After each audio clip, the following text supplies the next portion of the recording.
আপনি আমার টাকা দিছেন না? কত দিছেন বলেন না, যেটা দিছেন সেটাই বলেন। এনে কত দিছেন? এনে কত বান্ডিল ওকে দেখলাম তো, কত? 3000 টাকা দিছেন। এটা কিলে দিছেন? আমি উপকার করছি, ঠিক আছে, কইতেছি টাকাটা আমার আপনি কি জন্য দিছেন?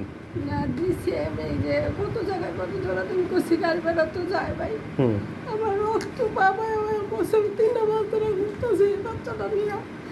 একমাত্র আপনি শুধু আমার উপকারটা করেন। বুঝছেন? তো বান্ডিলটা কই দেখি, দেখান তো।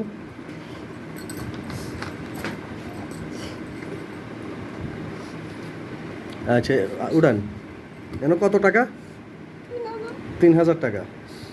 আল্লাহ রহমতে আপনাদের এই টাকার আমার দরকার নাই। আমার দায়িত্ব হচ্ছে, সরকারি দায়িত্ব হচ্ছে আপনাদেরকে সেবা প্রদান করা। এ টাকা নেওয়ার, এটা গভর্নমেন্ট আমাকে স্যালারি দিচ্ছে, তাহলে এটা আমি আপনার কাছ থেকে কেন নিব বলেন? খুশি না, আমার কথা খুশি শুনেন। এটা বাচ্চাদেরকে আপনি ফল কিনে খাওয়াবেন, এটা আমার তো দিয়ে দিয়েছেন, আমি তো দাবি করি নেই। দাবি করছি, চাইছি আপনার কাছে, আপনি খুশি হয়ে দিচ্ছেন না? আমি এটা আপনাকে আবার দিয়ে দিছি, বাচ্চাদেরকে কি খাওয়াবেন? ফল খাওয়াবেন, ঠিক আছে?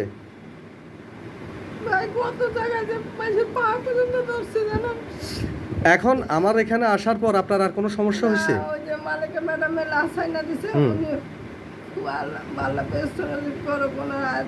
আপনার বাড়ি লক্ষ্মীপুর কোন জায়গায়? আমার বাড়ি 1 নম্বর।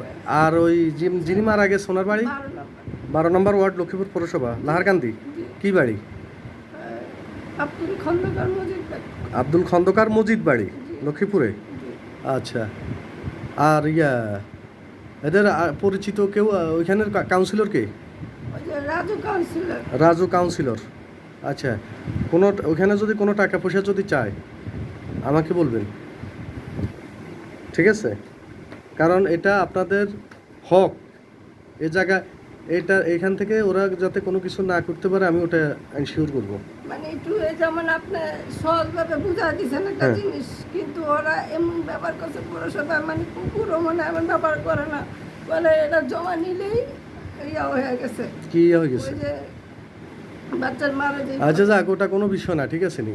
আপনি এভাবে করি, যদি এরপরও যদি কোনো প্রবলেম যদি করে, ঠিক আছে নি, আমি নিজে কথা বলবো।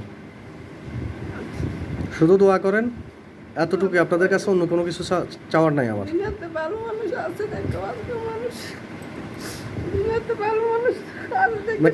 কাইন্দেন না, এটা কান্নাকাটির কিছু না, ঠিক আছে নি?